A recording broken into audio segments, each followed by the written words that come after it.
2 दिवसीय श्रम मंत्रियों के राष्ट्रीय सम्मेलन का उद्घाटन करते हुए प्रधानमंत्री ने कहा, अंग्रेजों के 29 श्रम कानूनों को हमने 4 सरल श्रम कानूनों में बदला। स्मार्ट इंडिया हैकेथॉन के समारोह को प्रधानमंत्री करेंगे संबोधित। बीआईटी भिलाई में 5 दिवसीय हैकेथॉन का आयोजन।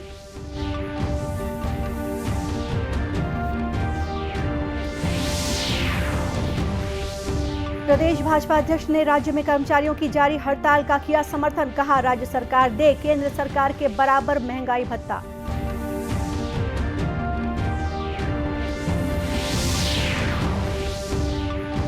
और प्रदेश में अभिव्यक्ति ऐप के जरिए महिलाओं को किया जा रहा है जागरूक।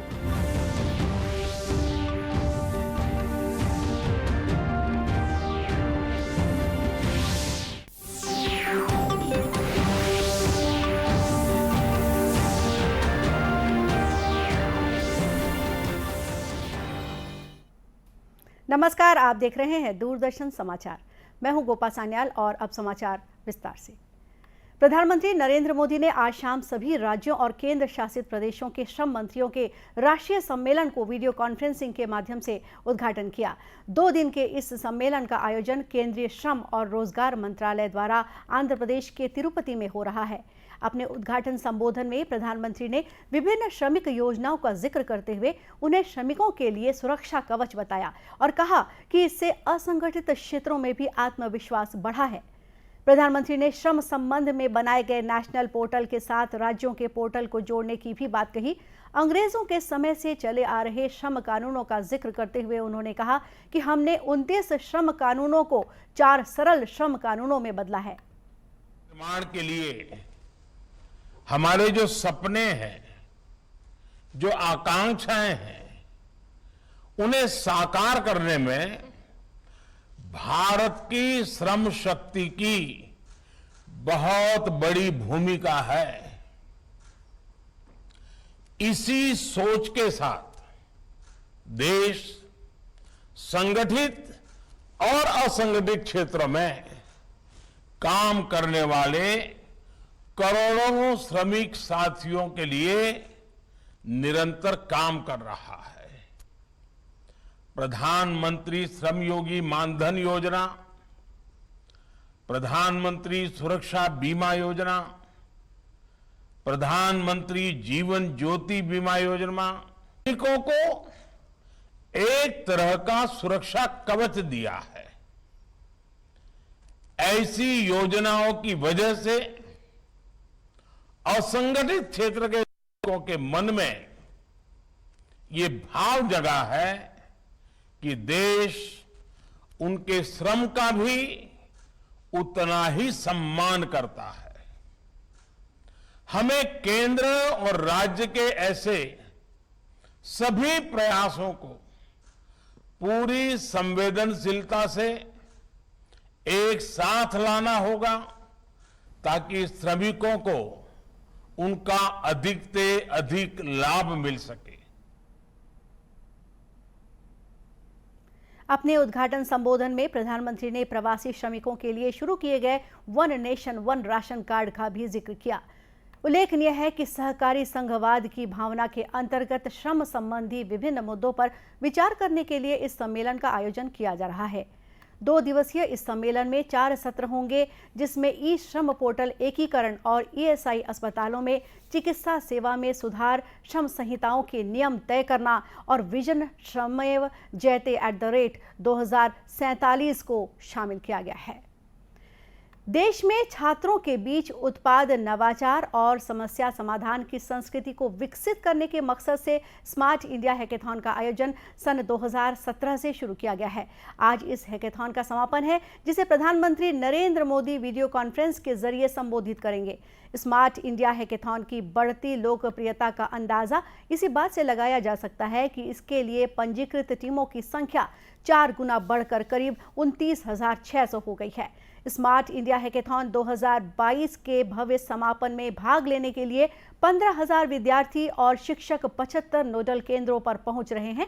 समापन कार्यक्रम के दौरान 2,900 से अधिक स्कूलों और 2,200 से अधिक उच्च शिक्षा संस्थानों के विद्यार्थी 53 केंद्रीय मंत्रालयों से प्राप्त 476 कंप्यूटर संबंधी मुद्दों का समाधान करेंगे। वहीं प्रदेश में भिलाई प्रौद्योगिकी संस्थान बीआईटी में आयोजित हैकेथॉन का शुभारंभ भिलाई इस्पात संयंत्र के मानव संसाधन विभाग के डायरेक्टर के सिंह ने किया। 25 से 29 अगस्त तक चलने वाले इस हैकेथॉन में अलग अलग प्रदेशों के 150 से ज्यादा इंजीनियरिंग के छात्र हिस्सा ले रहे हैं। शुभारंभ के मौके पर मुख्य अतिथि श्री सिंह ने छात्रों को इनोवेटिव व्यक्तित्व अपनाने के लिए प्रेरित किया।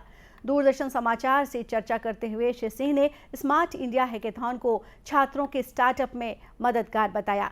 इस बारे में बीआईटी के डायरेक्टर अरुण अरोड़ा ने बताया कि स्मार्ट इंडिया हैकेथॉन छात्रों में इनोवेशन और सॉल्यूशन की आदत बढ़ा रहा है।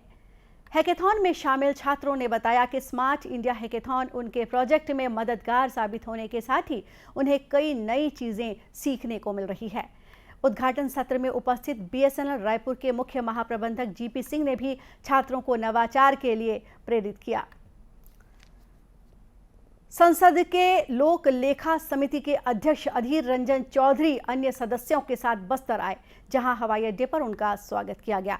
जगदलपुर के मां दंतेश्वरी हवाई अड्डे पर दूरदर्शन समाचार से बातचीत करते हुए अधीर रंजन चौधरी ने कहा कि छत्तीसगढ़ में पिछड़ा वर्ग और खासकर बस्तर का विकास जरूरी है। उन्होंने जोर देकर कहा कि विकास के माध्यम से ही बस्तर और छत्तीसगढ़ के दूसरे पिछड़े क्षेत्रों की समस्याओं का समाधान संभव है। छोटे मोटे उद्योग लग तो रहे हैं और यहाँ की जो आम नागरिक है, आम नागरिकों को साथ अच्छा संबंध बनाते हुए ये विकास की ये जो काम इसको और आगे ले जाना चाहिए, क्योंकि बस्तर को और छत्तीसगढ़ के पिछड़े वर्ग इलाका को विकास को सामने रखते हुए यहाँ की जो सारे समाधान है, चाहे सामाजिक हो, चाहे राजनीतिक हो, चाहे आर्थिक हो, हर समस्या को समाधान करने की रास्ता ढूंढना पड़ेगा।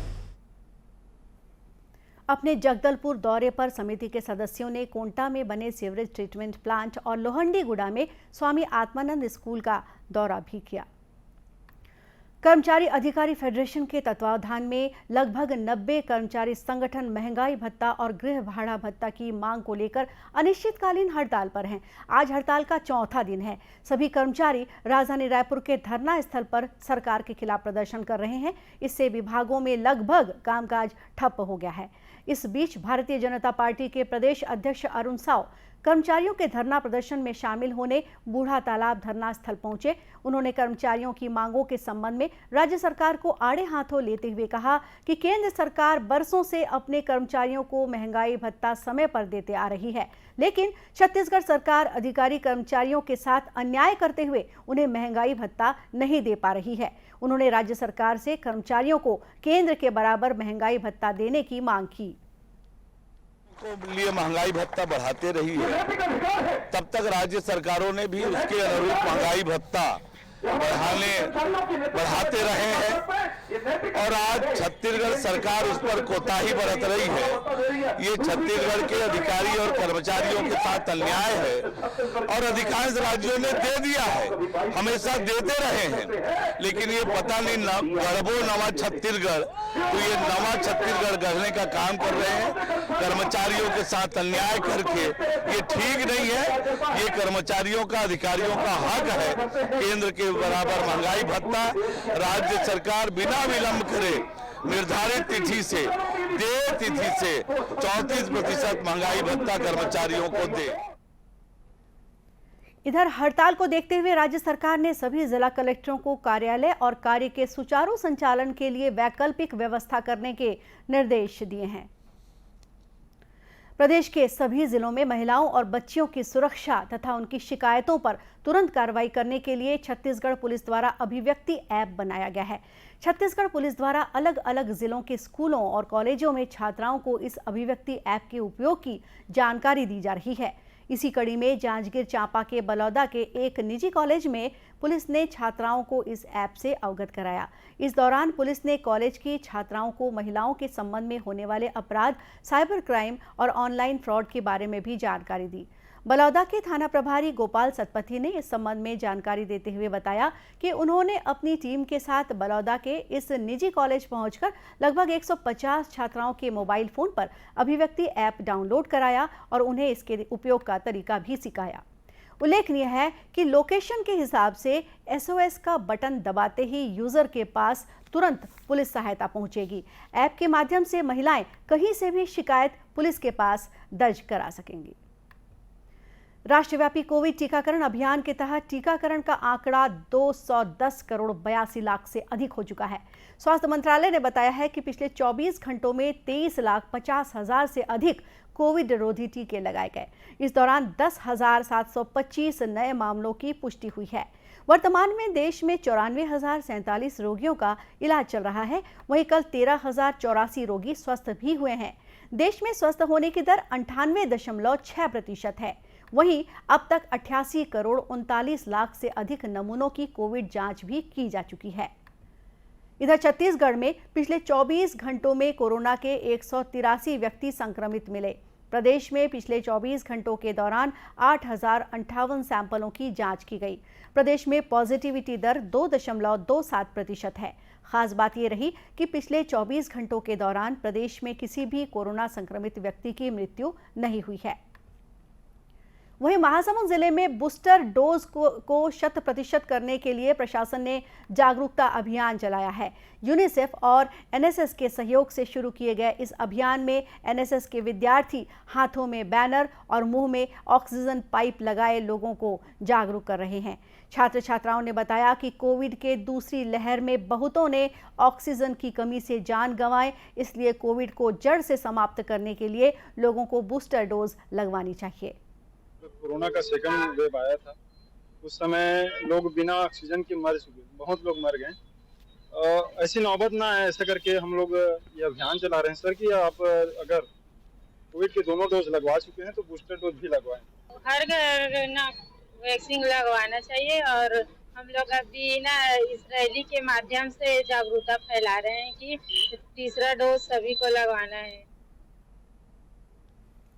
इस बारे में यूनिसेफ के सदस्य तेजराम सारथी ने बताया कि इस अभियान का मुख्य उद्देश्य लोगों को जागरूक कर बूस्टर डोज को 100% करना, साथ ही लोगों से कोविड से लोगों को बचाना है। जो बूस्टर डोज है उसको सभी लोग लगाएं, सभी लोग जागरूक हों और अपने परिवार को सुरक्षित करें। अधिकतर देखा जा रहा है कि खेती किसानी का भी टाइम है, जिसके कारण लोग जो है बूस्टर डोज से दूर भाग रहे हैं। तो इसी के प्रति हम जागरूक करने के लिए, और वैक्सीन ना लगाएंगे तो आपकी हालत दूसरे जो वेव आया था उस समय जो स्थिति थी समाज की या पूरे देश की, वैसी स्थिति फिर से ना हो, इसलिए हम लोगों को अवेयर कर रहे हैं। रावघाट परियोजना के तहत रेल परिचालन अंतागढ़ से शुरू होने से अब यात्रियों को सुविधा के साथ ही कई सालों से माल ढोने में आ रही दिक्कतों का भी अब अंत होता नजर आ रहा है। विशेष रूप से भिलाई इस्पात संयंत्र को लौह अयस्क के परिवहन में हो रही दिक्कतें अब खत्म होंगी। कई तरह के विरोध के चलते रावघाट से लौह अयस्क का खनन और उसका परिवहन काफी समय से प्रभावित रहा, लेकिन आज रावघाट से 2 ट्रक लौह अयस्क का परिवहन किया गया। इसमें मुख्य रूप से ग्रामीणों की सहमति रही। ग्रामीणों ने खुद ही ट्रकों में पहली बार भरे कच्चे लौह अयस्क की पूजा अर्चना की, जिसके बाद उपस्थित BSP के अधिकारियों ने हरी झंडी दिखाकर लौह अयस्क का परिवहन शुरू किया। इस बारे में अंतागढ़ के स्थानीय व्यापारी अखिलेश श्रीवास्तव ने बताया कि रावघाट खुलने से क्षेत्र के विकास होने के साथ ही स्थानीय लोगों को रोजगार के अवसर भी मिलेंगे। सुनते आ रहे थे कि रावघाट के पहाड़ों से लौह अयस्क निकलेगा, तो कल का दिन इस मामले में एक बहुत अच्छा रहा। कल 2 गाड़ियां रावघाट के माइन से लौह अयस्क लेकर अंतागढ़ रेलवे स्टेशन पर पहुंची हैं। उम्मीद है कि इस प्रक्रिया में क्षेत्र की जनता को भी रोजगार मिलेगा और साथ साथ यहाँ के लोगों की पहचान भी राष्ट्रीय स्तर पर बनेगी। और साथ में इस माइंस के खुलने से क्षेत्र में सड़कों का विकास, अस्पताल और अन्य मूलभूत सुविधाएं भी मिलेंगी, ऐसी मैं उम्मीद करता हूँ। उल्लेखनीय है कि प्रदेश की रावघाट परियोजना से स्थानीय लोगों की काफी उम्मीदें जुड़ी हैं और जैसे जैसे ये परियोजना आगे बढ़ रही है, लोगों के सपने भी पूरे हो रहे हैं। और इसी के साथ ये समाचार बुलेटिन यहीं समाप्त हुआ। नमस्कार।